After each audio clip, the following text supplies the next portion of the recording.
السلام علیکم ورحمۃ اللہ وبرکاتہ۔ یہ تقریر آپ دعوت قرآن و حدیث چینل سے سماعت فرما رہے ہیں۔ تمام جید اکابر علماء اہل حدیث کی تقریروں کا واحد چینل دعوت قرآن و حدیث، دعوت قرآن و حدیث۔ السلام علیکم ورحمۃ اللہ وبرکاتہ۔ قائد تحریک نظام مصطفیٰ جماعت اہل حدیث کے عظیم رہنما جناب علامہ احسان الہی صاحب ظہیر تشریف لے آندے نے۔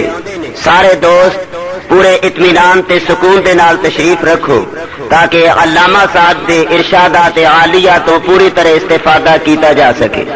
نعرہ تکبیر، نعرہ تکبیر، اسلام، قرآن و سنت، مسلک اہل حدیث، علماء اہل حدیث، خطیب ملت علامہ احسان الہی صاحب ظہیر۔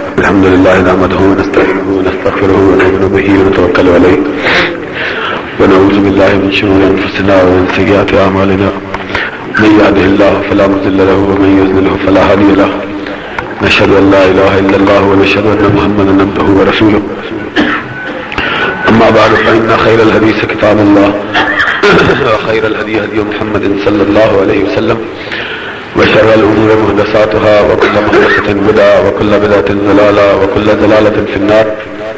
أعوذ بالله السميع العليم من الشيطان الرجيم، بسم الله الرحمن الرحيم۔ يا أيها الذين آمنوا لا ترفعوا أصواتكم فوق صوت النبي ولا تجهروا له بالقول كجهر بعضكم لبعض أن تحبط أعمالكم وأنتم لا تشعرون۔ صدق الله مولانا العظيم۔ حضرات، کافی مدت کے بعد آپ سے خطاب کر رہا ہوں۔ کچھ مفتنی اور ناگفتنی واقعات ایسے ہوتے رہے جن کی بنا پر میں کافی عرصے تک آپ سے ہم کلام نہ ہو سکا، اور آج ایسے وقت میں آپ سے گفتگو کر رہا ہوں جبکہ مجھے انتہائی زیادہ تکلیف ہے۔ کافی 6-7 ماہ ہو گئے ہیں مسلسل سفروں میں، جلسوں میں، اس کی وجہ سے اب اتنی ہمت نہیں ہے کہ بغیر آرام کیے گفتگو کر سکوں۔ کل تلک جلسے تھے، آج تلک ایک دن بھی ایسا خالی نہیں گزرا جب جلسہ نہ ہو، پھر جلسے، پھر دن کو سفر، کچھ اور مشکلات۔ آج حقیقی بات یہ ہے کہ میں یہاں نہیں آ سکتا تھا، لیکن میں نے سوچا کہ پہلے کئی دفعہ جلسوں کا اعلان ہوا اور پھر ان میں التواء اور تعویق ہو گئی۔ اس بنا پر اگر آج بھی میں نہ گیا تو لوگوں کی دل شکنی اور حوصلہ شکنی ہوگی۔ انتہائی تکلیف کی حالت میں جب تک بیٹھا رہا، آدھا گھنٹہ پونا گھنٹہ، بڑی شدت کی تکلیف میں بیٹھا رہا ہوں۔ مجھے شدید درد ہو رہی ہے اپنے بازو میں اور پٹھوں میں۔ آپ دعا کریں اللہ اپنے دین کے لیے صحت تندرستی عطا فرمائے۔ دوسری بات یہ ہے کہ ہمارے مولانا صاحب نے بڑی مدت کے بعد جلسہ کروایا بھی ہے، تو ایسی جگہ جلسہ کروایا ہے جہاں کچھ میں لوگوں کو نظر نہیں آتا، کچھ لوگ مجھے نظر نہیں آتے، اور بات کرنے کا تب تک مزہ نہیں آتا جب تک کہ آدمی روبرو نہ ہو، آمنے سامنے نہ ہو۔ اور ہماری تو کچھ عادت ایسی ہے کہ اللہ نے ہمیں کچھ اس طرح کا بنایا ہے کہ جب تک آنکھ میں آنکھ نہ ڈالیں بات کرنے کا مزہ ہی نہیں آتا ہے۔ اور کئی لوگ ایسے ہوتے ہیں جن کی خواہش یہ ہوتی ہے کہ اول تو سامنا ہونا ہی نہ پڑے، اور اگر سامنے ہو تو درمیان میں دیواریں کھڑی کر جائیں تاکہ شرمندگی اور رسوائی سے بچ سکیں۔ ہمارا اپنا اپنا ہر آدمی کا ایک انداز اور اسلوب ہوتا ہے۔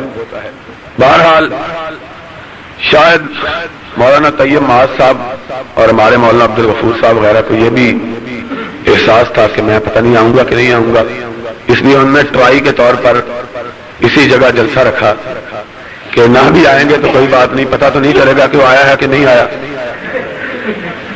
اس لیے میں واقعی نہیں آ سکتا تھا، لیکن میں نے سوچا کہ جس طرح کہ میں نے آپ سے عرض کیا ہے کہ کئی دفعہ ایسا ہوا، کئی لوگوں کو ہمارا نام اتنا ہی ناگوار گزرتا ہے۔ میں کہا کرتا ہوں کہ ہندوؤں میں رسم ہے کہ ہونے والے شوہر کا نام سن کے بہت شرم آ جاتی ہے۔ ان عورتوں کا حال یہ ہے، کئی لوگ ایسے ہیں جو ہمارا نام بھی سنتے ہیں بڑا شرما جاتے ہیں، ایسا معلوم ہوتا ہے کہ اگر ہم ان کے سامنے آگے کہیں ان کا وضو نہ ٹوٹ جائے۔ تو بہرحال یہ باتیں ہوتی رہتی ہیں۔ ہمارے یہاں مہربان بھی ہیں جن کو ہم زیادہ ہی دکھتے ہیں، اور کئی لوگ آتے رہتے ہیں جاتے رہتے ہیں، کسی کے آنے کی اتنی تکلیف نہیں ہوتی، پتہ نہیں ہم نے ان کو کیا کہا ہے کہ ان کو ہمارے آنے سے اتنی تکلیف ہوتی ہے۔ بعض لوگ ذہنی ساخت ان کی کچھ عجب قسم کی ہوتی ہے، اور خود بدقسمتی سے ان لوگوں کو کچھ مقام بھی مل جاتا ہے، اور انہی کے متعلق کسی شاعر نے کہا تھا، خدا نے انہیں دی ہے سروری کے جنہیں علم نہیں کہ روش بندہ پروری کیا ہے۔ اللہ کی بھی قدرتیں ہیں۔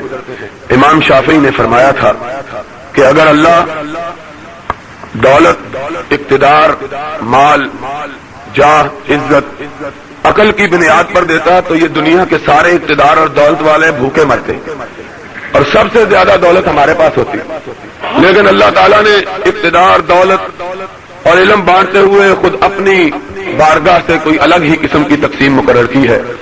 بے وقوفوں کو مال اور اقتدار دے دیا ہے، اور علم جو عقل مند ہیں ان کو اپنی ذات کے لیے منتخب کر لیا۔ میں سمجھتا ہوں یہ سودا پھر بھی مہنگا نہیں ہے، اس لیے کہ اصل جو چیز کام آنے والی ہے وہ دین ہی ہے۔ اور میں ایمانداری سے یہ سمجھتا ہوں کہ جب بڑی کوفت ہوتی ہے سفروں میں، ابھی پچھلے دنوں میں پشاور گیا ہوا تھا، جمعے کے دن پچھلا جمعہ جو گزرا ہے، جمعہ پڑھایا چینیاں والی مسجد میں، اسی جمعے کی دن رات کو ملتان سے آگے ایک جگہ ہے جس کا نام مظفر گڑھ ہے، اسی رات کو مظفر گڑھ جلسہ تھا، اور دوسری رات کو جلسہ تھا پشاور میں۔ اب کہاں لاہور، کہاں ملتان سے آگے مظفر گڑھ، پھر پشاور۔ تو میں بڑا تھکا ہارا ہوا، لیکن جب لوگوں کے ذوق اور شوق کو دیکھتا تھا تو سمجھتا تھا کہ یہی لوگ انشاءاللہ ان کی دعائیں نجات کا سبب بن جائیں گی۔ ان لوگوں کی محبت ہمارے ساتھ جو ہے ظاہر ہے کوئی ہماری ذات کی وجہ سے نہیں ہے، بلکہ اس وجہ سے ہے کہ ہمیں دین سے نسبت ہے، اور یہ لوگ ہم سے جو تعلق رکھتے ہیں تو سرور کائنات حضرت محمد الرسول اللہ صلی اللہ علیہ وسلم کے عطا کیے ہوئے دین کی وجہ سے رکھتے ہیں۔ ان کی محبت دین کی وجہ سے ہے، سمجھتے ہیں کہ ہم دین کے لیے محنت، کوشش اور کچھ کام کرتے ہیں۔ اللہ ان کی وجہ سے ہی، ان کی دعاؤں کی وجہ سے ہی اللہ ہمارے گناہوں کو معاف کر کے ہماری مغفرت کا بہانہ بنا دے گا۔ پھر ایک اور سبب بھی تھا، اور وہ یہ تھا کہ مجھے مولانا طیب مہار صاحب ہیں یہ بڑے شرارتی آدمی، میں نے کہا کہ میں نہیں آ سکتا۔ انہوں نے کہا جی کیوں، اس لیے آپ نہیں آ سکتے کہ سنا آپ کی جائیداد ضبط ہو رہی ہے اس لیے نہیں آ سکتے، یا اشتہار چھپے ہیں؟ تو میں نے ان کو کہا کہ تم جان بوجھ کر مجھے بھڑکا رہے ہو تاکہ میں ضرور آؤں۔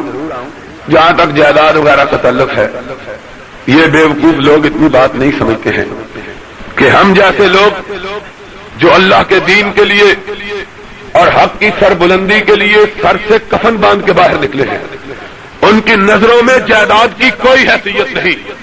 اور لوگوں سن لو، بات یاد رکھنا، کائنات کے رب کی قسم ہے، جائیداد تو چھوٹی چیز ہے، اگر حق کی راہ میں جان بھی چلی جائے، جان دینا گوارا ہے، حق کے راستے سے ہٹنا گوارا نہیں ہے انشاءاللہ۔ یہ کیا جائیداد؟ اور باقی میں نے پرسوں شیخو پورے میں کہا تھا، یہ جج جن کو بڑا سمجھتے ہیں اور ان کے نام کے اشتہار چھپواتے ہیں، کعبے کے رب کی قسم ہے، ان چوڑے چمارے ججوں کو جو چوڑوں سے بدتر اور چماروں سے زیادہ ذلیل ہیں، رشوت خور، پیسے لے کر ضمیر فروخت کرنے والے، ان سے وہ طوائف بہتر ہیں جو جسم بیچتی ہے، اس لیے کہ جسم کم قیمت کا ہے۔ یہ جج جو ہاتھوں میں ترازو لے ہوئے انصاف کے، ان سے طوائف بہتر کہ پیسے لے کے وہ تو جسم فروخت کرتی ہیں اور یہ پیسے لے کے ضمیر بیچتے ہیں۔ اور اس جج نے نہ جانے کس کو چھیڑا ہے، اس کو یہ معلوم نہیں ہے کہ اس طرح کے ججوں کو میں اپنے جوتے کے تلوے کے برابر بھی نہیں سمجھتا۔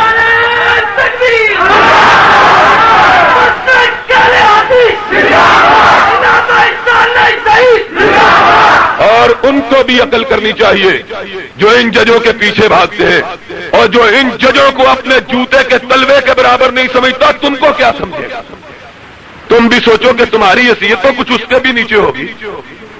تم کچھ سوچو، شرم کرو، سمجھتے ہو کہ ہم نے بڑا تیر مارا ہے۔ کعبے کے رب کی قسم ہے، ابھی ماں نے وہ بیٹا نہیں جنا ہے جو ہماری گردن کو جھکانے کی طاقت رکھتا ہو اللہ کے فضل و کرم سے۔ اور اہل حدیث پھر اہل حدیث کیا ہے؟ وہ وہابی کیا ہے جس کی گردن غیر اللہ کے سامنے جھک جائے؟ سن لو، کعبے کے رب کی گواہ کو گواہ بنا کے کہتا ہوں، نبی نے جو تعلیمات عطا کی ہیں وہ یہ عطا کی ہیں کہ بندہ مومن کٹ سکتا ہے، غیر اللہ کے سامنے جھک نہیں سکتا۔ ہم محمد کے ماننے والے ہیں صلی اللہ علیہ وسلم، ہم نے ممبریوں پر ضمیر نہیں بیچا، نہ محمد کے نام کو بیچا ہے۔ یاد رکھو، ٹکے ٹکے کی ممبری پر تم نے نام رسول عربی کو بیچا، قرآن کو بیچا، اسلام کو بیچا، سرور کائنات کی آبرو کو بیچا۔ تم نے فتوے دیے قرآن کے خلاف، محمد عربی کے نام کے خلاف کہ عورتوں کا مجلس شورا میں جانا جائز ہے۔ اس فتوے پر بھی لعنت ہو اور یہ فتویٰ دینے والے پر بھی لعنت ہو۔ محمد کا فرمان یہ ہے، کوئی عورت مومن ہو کے مسلمانوں کی مجلس میں نہیں بیٹھ سکتی ہے۔ محمد کا فتویٰ یہ ہے۔ تم ضمیر فروش ممبریوں پر فتوے بیچو، احسان الہی ظہیر اپنی جائیداد قربان کر کے محمد کے نام کو اونچا رکھے گا۔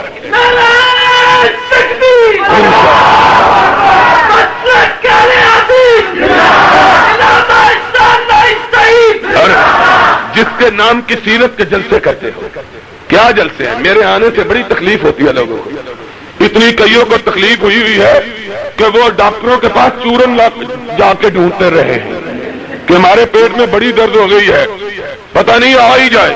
ابھی مجھے ایک آدمی نے کہا، ایک آدمی کہہ رہا تھا پتہ نہیں آ ہی نہ جائے۔ اس نے کہا تھا عربی شاعر نے، اب کیا کہوں کیا کہوں، چھوڑو، ان لوگوں کا نام لینا بھی ان کی توہین ہے، ہماری توہین ہے۔ یہ لوگ ہیں، یہ ان کی حیثیت کہتے ہیں آ گیا ہے، آ گیا ہوں، روک لو۔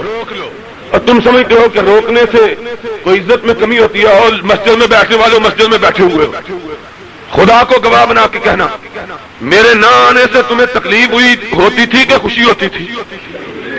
آنے سے تکلیف ہوئی ہے، اور بولو نہ آنے سے خوشی ہوئی تھی؟ نہ آنے سے تکلیف ہوئی تھی کہ نہیں؟ وہ آنے سے خوشی ہوئی ہے کہ نہیں؟ پھر ان کو کیا تکلیف ہے؟ سمجھ نہیں آتی ہم۔ راستے روکتے ہو، کب تک روکو گے؟ اور اقتدار کے سہارے لے کے راستے روکتے ہو۔ سن لو، اقتدار سے زیادہ ناپائیدار ہم نے کوئی شے کائنات میں نہیں دیکھی۔ مجھے کل مدینہ منورہ سے پڑھ کے آئے ہوئے 15 سال ہوئے۔ 15 سال کے عرصے میں 4 اقتدار والوں کو زمانہ کھا گیا، 4 اقتدار والوں کو زمانہ کھا گیا، 4، اور ہم زندہ ہیں۔ اقتدار اس کا سہارا لیتے ہیں، اور کوئی عقل مند ہونا اس کو رب کوئی 4 کوڑیاں عطا کر دے تو وہ اور جھکتا ہے کہ کل اگر نہ رہیں گی تو لوگ کیا کہیں گے۔ یہ اقتدار نے ہمیشہ رہنا ہے، تمہاری تو حیثیت ہی کچھ نہیں ہے۔ اللہ کی قسم مجھے حیا آتی ہے ذکر کرتے ہوئے نام، ان کی تو حیثیت ہی کچھ نہیں۔ اس ملک میں اس صوبے کا گورنر، اس پنجاب کا گورنر، وہ گورنر جو اپنے آپ کو بڑا 30 مار خان کہتا تھا اور لوگ جس کا نام سن کے لرزتے تھے، اس گورنر نے خود، تمہیں تو اتنی بھی ہمت نہیں کہ سامنے آ کے مقابلہ ہی کر سکو، تم رپورٹیں بھی کرواتے ہو تو اپنا منہ چھپا کے کرتے، تم درخواستیں بھی دیتے ہو تو اس طرح دیتے ہو کہ کسی کو پتا نہ چلے کہ ہم نے درخواست دی ہے۔